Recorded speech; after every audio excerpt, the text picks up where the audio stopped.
Hello বন্ধুরা, আজকে আমরা ক্লাস 8-এর কোষে দেখি 12-র 118 পেজের এই 5-এর দাগ থেকে অঙ্কগুলি করব। আগের ভিডিওতে 1-এর দাগ থেকে 4-এর দাগ পর্যন্ত অঙ্কগুলি করে দেওয়া হয়েছে। আগের ভিডিওটা যদি না দেখে থাকো, এই ভিডিওর ডেসক্রিপশনে আগের ভিডিওর লিঙ্কটি দেওয়া আছে, সেখান থেকে দেখে নেবে।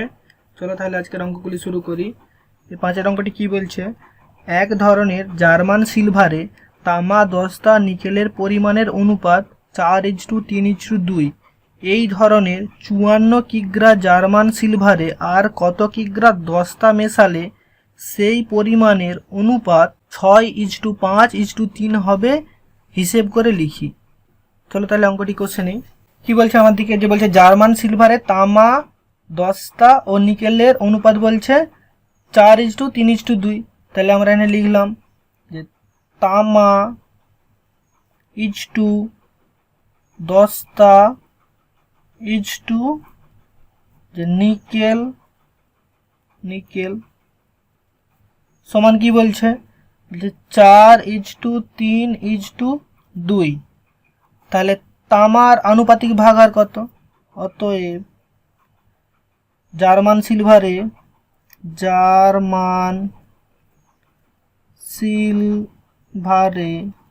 তামার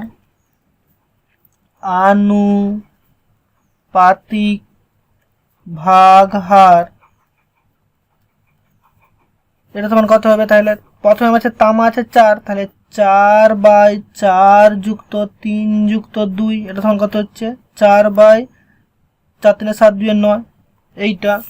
তাহলে জার্মান সিলভারে তাহলে দস্তার আনুপাতিক ভাগ হার কত? তাহলে দস্তার আনুপাতিক ভাগ হার এটা সমান হচ্ছে যে দস্তা সমান 2 আছে, তাহলে 3, যেমন 2 নম্বর আছে 3/4 যুক্ত 3 যুক্ত 2, এটা সমান কত হচ্ছে? 3/9।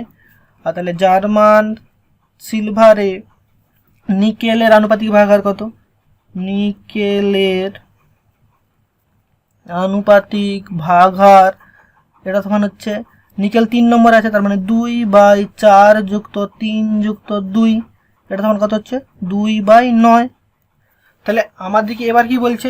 55 কিগ্রা জার্মান সিলভারে আর কত কিগ্রা দস্তা মেশালে সেই পরিমাণটা হবে কি? যে বলছে 6:5:3। তাহলে 54 কিগ্রা জার্মান সিলভারে তাহলে আমাদের তামা দস্তা নিকেলের পরিমাণটা কত সেটা বের করতে হবে। অতএব 54 কিগ্রা জার্মান সিলভারে তামার পরিমাণ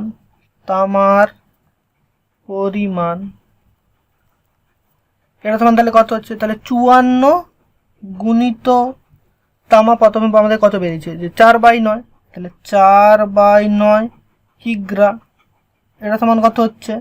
তাহলে 6×9=54, তাহলে 6 গুণিত 4, তাহলে 6×4 কত হচ্ছে? এটা 6 হচ্ছে, যদি 9 থেকে কাটি 6×4 24। তাহলে 54 কেজি জার্মান সিলভারে তামার পরিমাণ হচ্ছে 24 কেজি। তাহলে 54 কিগ্রা জার্মান সিলভারে তাহলে দস্তার পরিমাণ কত? দস্তার পরিমাণ এটা তখন কত হচ্ছে? 54 গুণিত দস্তা কত বলছে? 3/9, তাহলে 3/9 কিগ্রা এটা তখন কত হচ্ছে? তাহলে এটা আবার 6, এই 9কে যদি 54 দিয়ে ভাগ, এই 54কে যদি 9 দিয়ে ভাগ করি তাহলে 6×9=54, তাহলে 6 গুণিত 3, 3×6 কত হচ্ছে? 18 কিগ্রা। আর তাহলে 54 কিগ্রা জার্মান সিলভারে তাহলে নিকেলের পরিমাণ কত? তাহলে নিকেলের পরিমাণ এটা তোমার কত হচ্ছে? যে 54 গুণিত নিকেল কত বলছে? 2/9, তাহলে 2/9 কিগ্রা এটা তোমার কত হচ্ছে? 6 দুগুণে 12, তাহলে 12 কিগ্রা। তাহলে বলছে আমাদের এবার কিগ্রা পরিমাণটা বেরিয়ে গেছে। তাহলে এবার বলছে কি? যে এই 54 কিগ্রা জার্মান সিলভারে আর কত কিগ্রা বলছে? দস্তা মেশালে আমাদের দস্তা পরিমাণ কত বেরিয়েছে? দস্তা বেরিয়েছে 18। তাহলে এই 18 সঙ্গে আর কত কিগ্রা মিশালে যে নতুন অনুপাতটাই যে আমরা লিখে রাখছি যে 6:5:3 অনুপাত হবে। তাহলে ধরি x কেজি নয় কিগ্রা লিখি, কিগ্রা 10টা মেশানো হলো, 10টা মেশানো হলো, তাহলে এই এক্স কেজি যখন 10টা মেশানো হলো, তাহলে এখন এই 10টার পরিমাণ কত? অতএব এখন যার মান সিলভারে 10টার পরিমাণ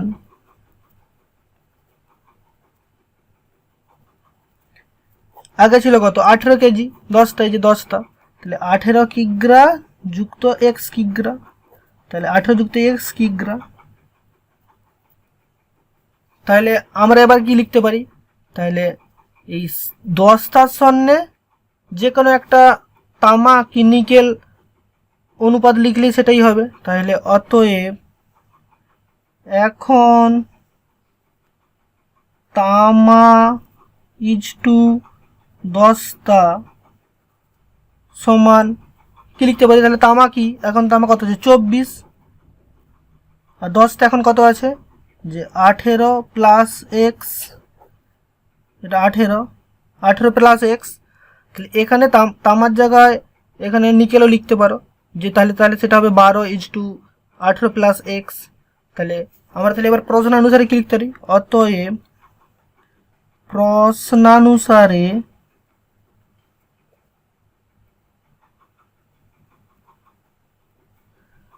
তাহলে আমাদের কি লিখছি? যে 24 মানে তামা ইজ টু কত লিখছি? 10টা, যে 18 প্লাস এক্স। তাহলে আমাদের এখানেও লিখতে হবে কি? তাহলে 10টা ইজ টু তামা লিখতে হবে। তাহলে 10টা কত আছে? যে 6 ইজ টু 5, তারপরে 10টা তামা প্রথমে আছে কত? তামা আছে 6, তারপরে 10টা আছে 5, তারপরে নিকেল আছে 3। তাহলে আমরা প্রথমে এখানে যখন লিখছি তামা ইজ টু 10টা, তাহলে আমাদের এখানে 6 ইজ টু 5 লিখতে হবে। আর আমরা যদি এখানে লিখতাম নিকেল, তাহলে নিকেল ইজ টু, তাহলে আমাদেরকে 10টা লিখতে হতো, তাহলে নিকেলের জায়গায় এখানে আমাদেরকে 3, আর 10টার জায়গায় এখানে 5 লিখতে হতো। তাহলে আমরা এবার সমীকরণটা সমাধান করছি, এক্স এর মান বের করছি। তাহলে বা এটা সমান কি লিখতে পারি? যে মধ্যপদের গুণফল আর প্রান্ত পদের গুণফল। তাহলে এটা সমান কি লিখতে পারি? যে 6 ইন্টু 18 প্লাস এক্স ইন্টু কত হচ্ছে? 5 গুণিত উত্তর পদের গুণফল, মানে এই প্রান্ত পদের গুণফল। তাহলে এটা সমান কি লিখতে পারি? যে 5 গুণিত 24 বা 18 প্লাস এক্স, এটা সমান কত হচ্ছে? যে 5 গুণিত 24 বাই 6 এদিকে করছি, বা 18 প্লাস এক্স, এটা সমান কত হচ্ছে? এটাকে যদি আমরা 6 4 24, তাহলে 5 গুণিত 4, 6 4 24 হচ্ছে 4, তাহলে এটা সমান কত হচ্ছে? বা 18 প্লাস এক্স সমান হচ্ছে 20, 5 4 20, বা এক্স সমান হচ্ছে 20 বিযুক্ত 18, বা এক্স সমান কত? 20 থেকে যদি 18 বিয়োগ করা হয় 2, তাহলে 2 কিগ্রা। তাহলে এটাই হচ্ছে উত্তর। এক্স আমরা কিগ্রা ধরছিলাম, ওই জন্য 2 কিগ্রা। অতএব যার মান সিলভারে আর 2 কিগ্রা 10টা মেশাতে হবে। 6 কি বলছে? 2 প্রকার গুঁড়ো সাবানে সোডা ও সাবান গুঁড়োর পরিমাণের অনুপাত যথাক্রমে 2:3 এবং বলছে 4:5। যদি প্রথম প্রকারের 10 কিগ্রার সঙ্গে দ্বিতীয় প্রকারের 18 কিগ্রা মেশানো হয়, তবে নতুন গুঁড়ো সাবানে কত অংশ সাবান গুঁড়ো থাকবে হিসেব করে লিখি। তাহলে অঙ্কটি কষে নিই। তাহলে প্রথম গুঁড়ো সাবানে সোডা ও সাবানের পরিমাণ কত বলছে? অনুপাত বলছে 2:3। তাহলে আমরা প্রথমে লিখছি প্রথম গুঁড়ো সাবানে সোডা সাবান, প্রথম গুঁড়ো সাবানে সোডা ও সাবান কত বলছে? অনুপাতটা বলছে 2:3। আর তাহলে দ্বিতীয়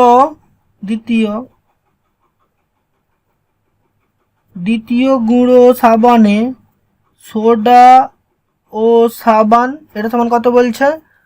বলছে 5:4। তো বলছে 4:5, ভুল বলছিল, 5:4 না 4:5। তাহলে প্রথম গুঁড়ো সাবানে সোডার আনুপাতিক ভাগাহার আর সাবানের আনুপাতিক ভাগাহার কত লিখতে হবে। প্রথম গুঁড়ো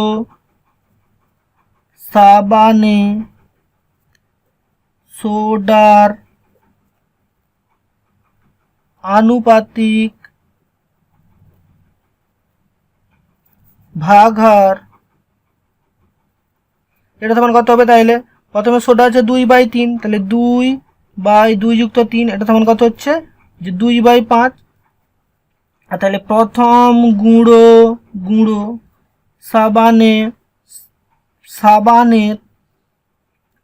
সাবানের আনুপাতিক ভাগাহার, এটা সমান কত হচ্ছে, এটা সমান হচ্ছে যে 3/2 যুক্ত 3, এটা সমান হচ্ছে 3/5। আচ্ছা, তাহলে দ্বিতীয় গুঁড়ো সাবানের সোডার আনুপাতিক ভাগাহার কত। অতএব দ্বিতীয় গুঁড়ো সাবানে সোডার আনুপাতিক ভাগাহার, এটা তোমার কত হচ্ছে, দ্বিতীয় সাবানের সোডা কত বলছে 4/5, এই মানে 4 আর সাবান বলছে 5, তাহলে 4/4 যুক্ত 5, এটা তোমার কত হচ্ছে 4/9। তাহলে দ্বিতীয় গুঁড়ো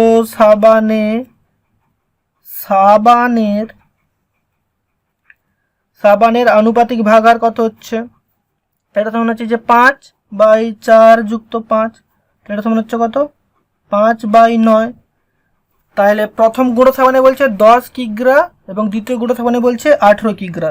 তাহলে প্রথম গুঁড়ো সাবানে 10 কিগ্রা বলছে, তাহলে অতএব আমরা কি লিখতে পারি, অতএব 10 কিগ্রা গুঁড়ো সাবানে সোডার পরিমাণ, এটা তখন কত হবে। তাহলে 10 কিগ্রা গুঁড়ো সাবানে সোডার পরিমাণ, মানে এটা প্রথম ক্ষেত্রে বলছে, তার মানে আমরা লিখে দিই প্রথম। তাহলে সোডার পরিমাণ কত হবে, সোডার আনুপাতিক ভাগাহার কত বলেছে 2/5, তাহলে 10 গুণিত 2/5, এটা কত হবে কিগ্রা। তাহলে এটা তখন কত হচ্ছে 5 দুগুণে 10 আর 2, তাহলে কত হচ্ছে 5 দুগুণে 10, তাহলে 2 4 কিগ্রা। তাহলে 10 কিগ্রা গুঁড়ো সাবানে সোডার পরিমাণ হচ্ছে 4 কিগ্রা প্রথম ক্ষেত্রে। আর তাহলে 10 কিগ্রা গুঁড়ো সাবানে, তাহলে সাবানের পরিমাণ, তাহলে সাবানের পরিমাণ এটা তখন কত হচ্ছে যে 10 গুণিত, তাহলে সাবান কত বলছে 3/5, তাহলে 3/5 কিগ্রা। তাহলে এটা তখন কত হচ্ছে 5 দুগুণে 10, তাহলে 2 গুণিত 3, তাহলে কত হচ্ছে 6 কিগ্রা, তাহলে 6 কেজি আছে। আর তাহলে দ্বিতীয় ক্ষেত্রে কি বলছে যে দ্বিতীয়তে বলছে 18 কিগ্রা গুঁড়ো সাবানে, তাহলে আমাদের সোডার পরিমাণ কত আর সাবানের পরিমাণ কত। অতএব 18 কিগ্রা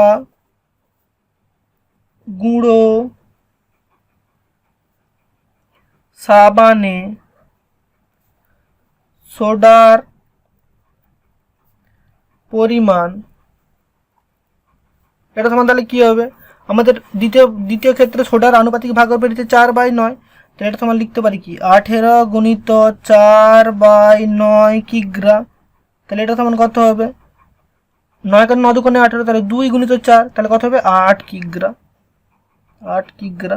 আর তাহলে 18 কিগ্রা গুঁড়ো সাবানে, তাহলে সোডার বেরিয়ে গেছে, তাহলে সাবানের পরিমাণ কত, তো সাবানের পরিমাণ, তাহলে এটা সমান কত হচ্ছে, সাবান আমাদের কত বেরিয়েছে 5/9, তাহলে 18 গুণিত 5/9 কিগ্রা। তাহলে এটা সমান কত হচ্ছে 9 9 দুগুণে 18, তাহলে 2 গুণিত 5, 5 দুগুণে 10 কিগ্রা। তাহলে বলছে এই যে সোডাটা বেরিয়েছে, এই সোডাটা আর এই সোডাটা আর এই সাবান আর এই সাবান বলছে একত্রে মিশ্রণ করলে, তাহলে বলছে নতুন যে মিশ্রণ হবে তার অনুপাত কত হবে। তাহলে আমরা এটা সমান কি লিখতে পারি, যে তাহলে নতুন গুঁড়ো সাবানে মোট সোডার পরিমাণ আর নতুন গুঁড়ো সাবানে মোট সাবানের পরিমাণ। চলো তাহলে আমরা পরের পেজে করতেছি। অতএব নতুন গুঁড়ো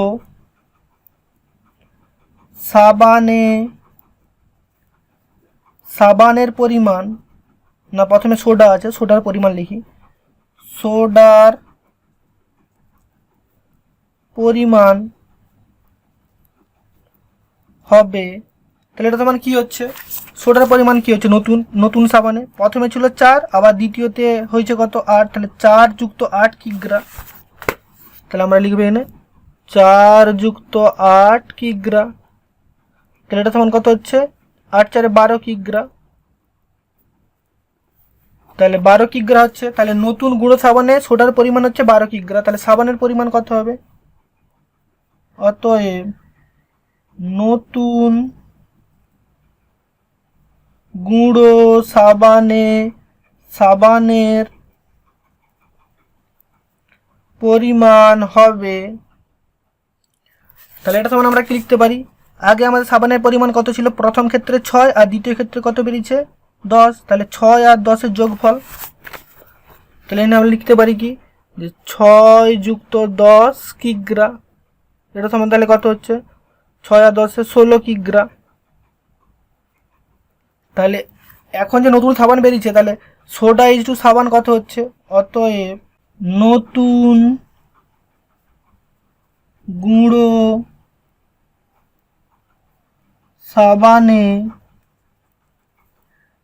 সোডা ও সাবানের অনুপাত, এটা সমান কত হচ্ছে, সোডা কত হচ্ছে, সোডা হচ্ছে 12, তাহলে 12 আর সাবান কত হচ্ছে 16, তাহলে এটা সমান কত হচ্ছে, এটা সমান হচ্ছে, এটাকে 4 দিয়ে ভাগ যাবে, তাহলে 4 3 12 আর এটা 4 4 16।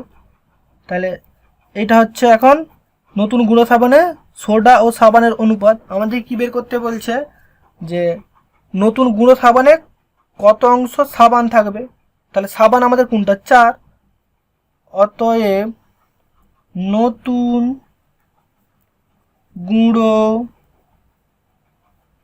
সাবানে সোডা না সাবান বের করতে বলছে, সাবানের আনুপাতিক ভাগ হার, এটা তখন কত হচ্ছে, তাহলে সাবান কোনটা 4, তাহলে 4/3 যুক্ত 4, এটা তখন কত হচ্ছে 4/7। তাহলে এইটাই থাকবে, এটাই হচ্ছে উত্তর। অতএব নতুন গুঁড়ো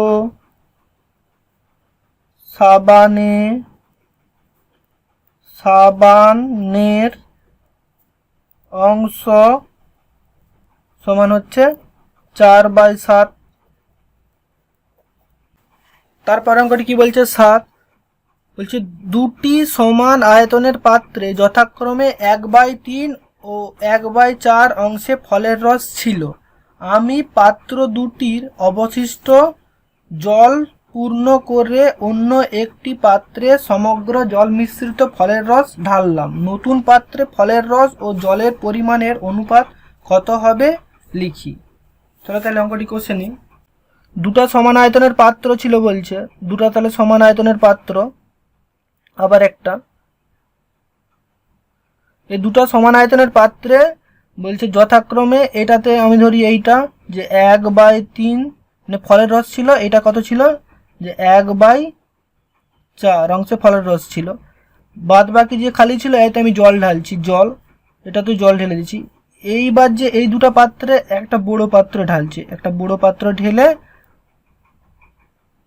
এই যে বড় পাত্র ঢালছি বলছে এই বড় পাত্রে এই ফলের রস আর এই জলের অনুপাতটা কত হবে, একদিকে ফলের রস একদিকে জল মানে মিশে যাবে, কিন্তু বলছে এই ফলের রস ও জলের অনুপাতটা কত হবে।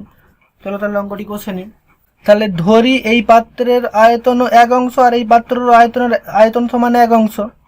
ধরি পাত্র দুটির মোট আয়তন সমান 1 অংশ। তাহলে প্রথম পাত্রে বলছে কত পরিমাণ ফলের রস ছিল, প্রথম পাত্রে ফলের রস ছিল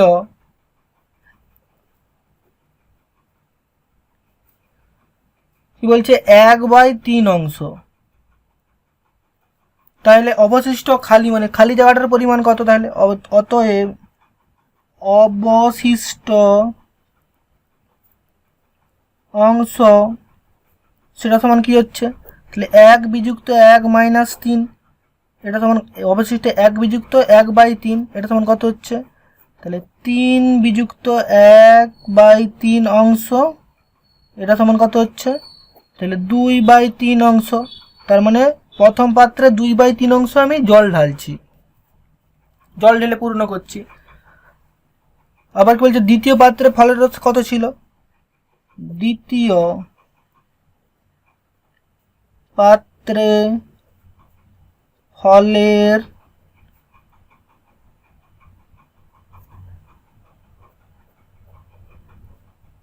রস ছিল কি বলছে? যে বলছে 1/4 অংশ।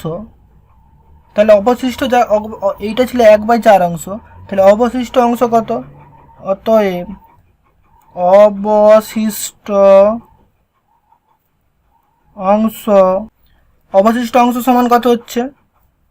তাহলে 1 বিযুক্ত ফলের রস কত ছিল? যে 1/4 অংশ, তাহলে এটা সমান কত হচ্ছে? তাহলে 4 বিযুক্ত 1/4 অংশ, এটা সমান কত হচ্ছে?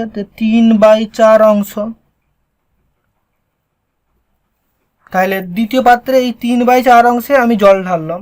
তাহলে এখন মোট ফলের রস আর মোট জলের অংশটা কত হবে? এই অবশিষ্ট অংশটা জল ঢাললাম, তো ওই জন্য এটা জল। অতএব নতুন পাত্রে মোট ফলের রসের পরিমাণ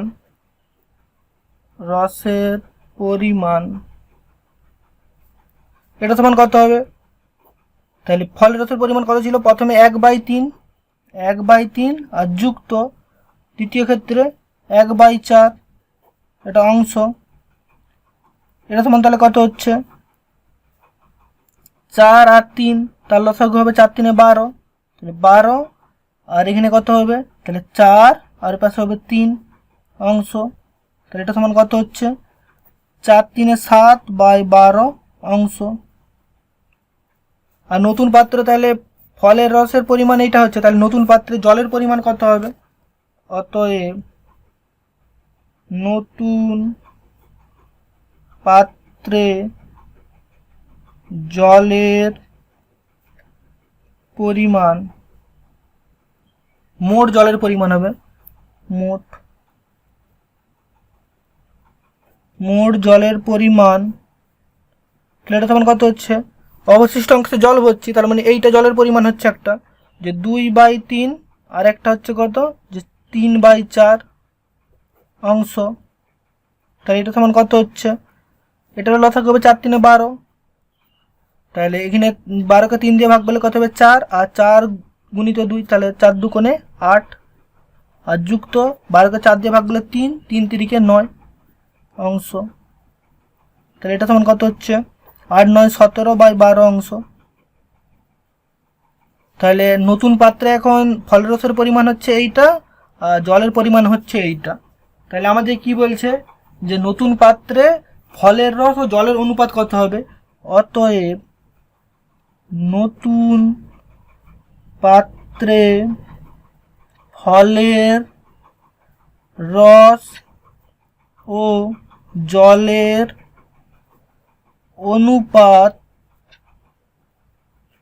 হবে, এটা সমান আমরা কি লিখতে পারি? এটা সমান আমরা লিখতে পারি যে নতুন পাত্রে ফলের রস, তাহলে ফলের রস কত বেরিয়েছে? যে 7/12 ইজ টু, কেন অনুপাত বলছে, জল কত বেরিয়েছে? যে 17/12, তাহলে এটা সমান আমরা কি লিখতে পারি? এটা সমান লিখতে পারি, যদি আমরা এটা এপাশেও বাড়ে এপাশেও বাড়ে, তাহলে 12 কেটে যাচ্ছে, তাহলে এটা সমান কত হচ্ছে? 7 ইজ টু 17, তাহলে এইটাই হচ্ছে উত্তর।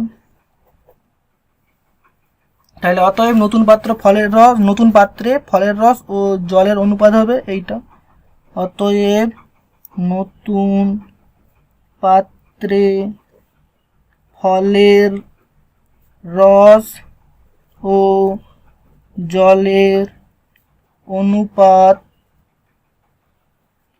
হবে 7:17। এটা হচ্ছে উত্তর। তারপর অঙ্কটি কি বলছে 8, রেশমি খাতুন 3টি সমান মাপের গ্লাস শরবত পূর্ণ করেছে। এই 3টি গ্লাসের শরবতে জল ও সিরাপের পরিমাণের অনুপাত যথাক্রমে 3:1, 5:3 ও 9:7। আমি ওই 3টি গ্লাসের শরবত একটি বড় পাত্র ঢেলে দিলাম। হিসেব করে দেখি ওই নতুন পাত্রে জল ও সিরাপের অনুপাত কি হলো। এই অঙ্কটাও আগের অঙ্কটির মতোই হবে। চলো তাহলে এই অঙ্কটি কষে নেই। 3টা পাত্র আছে এবং 3টা পাত্র আছে। এই 3টা পাত্র সমমাপের। এই 3টা পাত্রে বলছে প্রথম পাত্রে আছে শরবত, বলছে 3:1, 3:1। দ্বিতীয় পাত্রে আছে 5:3 আর তৃতীয় পাত্রে আছে বলছে 9:7। বলছে এই যে সমগ্র যে শরবতটা একটা বুড়ো পাত্র ঢেলে নিলাম। বুড়ো পাত্র ঢেলে নেওয়ার ফলে এই যে এখন এই যে পাত্রটি ঢালছি, এই পাত্রটিতে এখন এই শরবত ও জলের শরবতের সিরাপ ও জলের পরিমাণটা কত হবে আমাদেরকে নির্ণয় করতে বলছে। তাহলে প্রথম পাত্রে সিরাপ ও জলের পরিমাণ, প্রথম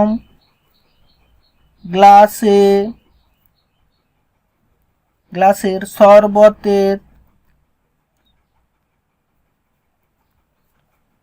সিরাপ, প্রথম গ্লাসের শরবতের সিরাপ প্রথমে বলেনি, জল বলছে,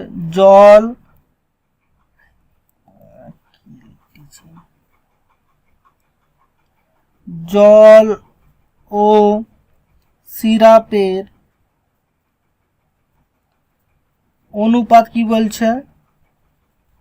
অনুপাত সমান বলছে 3:1। দ্বিতীয় গ্লাসের শরবতে, দ্বিতীয় গ্লাসের শরবতে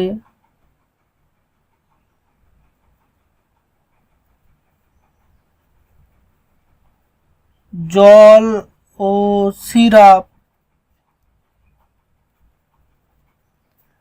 অনুপাত, এটা সমান বলছে আমার দিকে যে 5:3।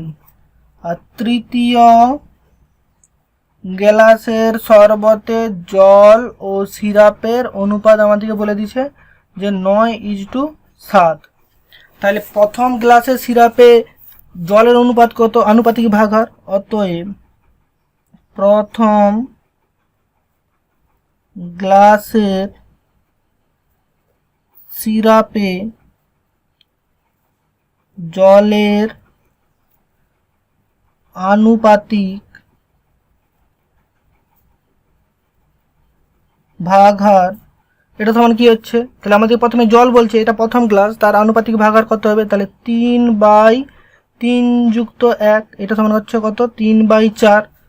তাহলে প্রথম গ্লাসে, তাহলে সিরাপে গেছে, সিরাপে প্রথম গ্লাসে সিরাপে নয়, শরবতে, ভুল লিখছি আমরা, শরবতে। তাহলে প্রথম গ্লাসে শরবতে জল হয়ে গেছে, জলের পর কি আছে? সিরাপ। তাইলে সিরাপের আনুপাতিক ভাগাহার, এটা সমান কত হচ্ছে? তাহলে 1/3 যুক্ত 1, এটা সমান হচ্ছে 1/4। তাহলে দ্বিতীয় গ্লাস আবার হবে, তাহলে দ্বিতীয় গ্লাসের শরবতে জলের আনুপাতিক ভাগাহার, এটা সমান কত হচ্ছে? দ্বিতীয় গ্লাসের শরবতে যে 5 জল আর সিরাপের পরিমাণ হচ্ছে 3। তাহলে প্রথমে জল আছে 5/5 যুক্ত 3, এটা সমান কত হচ্ছে? 5/8। তাহলে দ্বিতীয় গ্লাসের শরবতে সিরাপের আনুপাতিক ভাগাহার, এটা সমান কত হচ্ছে? 3/5 যুক্ত 3, এটা সমান কত হচ্ছে? 3/8। এবার তাহলে তৃতীয় নম্বর গ্লাসে, তাহলে তৃতীয় গ্লাসে শরবতে জলের আনুপাতিক ভাগ হার, এটা সমান কত হচ্ছে, তৃতীয় গ্লাসে শরবতে জল বলছে 9 আর সিরাপ বলছে 7, তাহলে 9 প্রথমে হবে, জল বলছে, তাহলে 9/9 যুক্ত 7, এটা সমান কত হচ্ছে 9/7 আর 9 16। তাহলে তৃতীয় গ্লাসের শরবতে সিরাপের আনুপাতিক ভাগ হার, এটা সমান কত হচ্ছে, তাহলে 7/9 যুক্ত 7, এটা সমান হচ্ছে 7 হবে, কারণ 7 যুক্ত আছে, 7/16। তাহলে এইবার বলছে এই তিনটি যে গ্লাসের শরবত একটি বড় পাত্রে ঢালা হয়েছে, তাহলে বড় পাত্রে ঢালার ফলে কি হয়েছে, যে তাহলে এই তিনটা যে জলের সিরাপের শরবতে যে জল ছিল সেটাও একসঙ্গে মিশ্রিত হয়ে গেছে আর সিরাপটা একসঙ্গে মিশ্রিত হয়ে গেছে। তাহলে আমরা কি লিখতে পারি, অতএব নতুন মানে বড় পাত্রে মোট জলের অনুপাত মোট জলের পরিমাণ, নতুন পাত্রে মোট জলের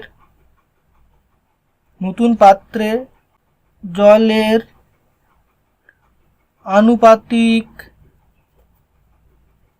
ভাগ হার।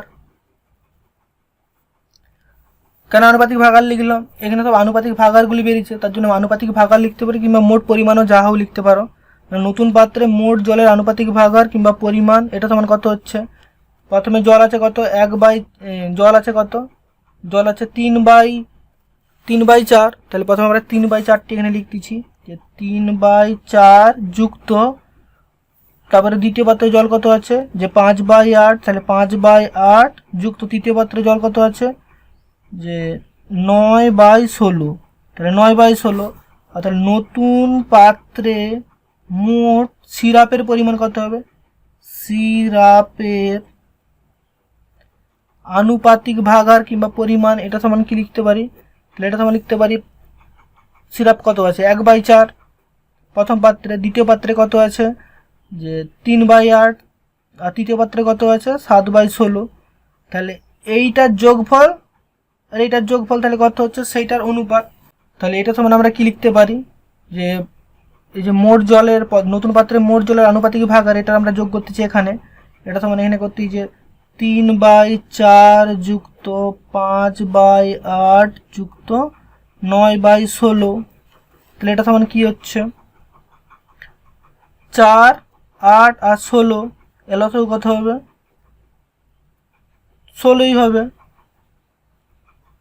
তাহলে 16কে যদি 4 দিয়ে ভাগ করি, 4 16 মানে 4, 4 3 12 যুক্ত 16কে যদি 8 দিয়ে ভাগ করি 2, 5 2 10 আর যুক্ত 9, এটা সমান তাহলে কত হচ্ছে 9, 10 19, 19 12 31, 31/16।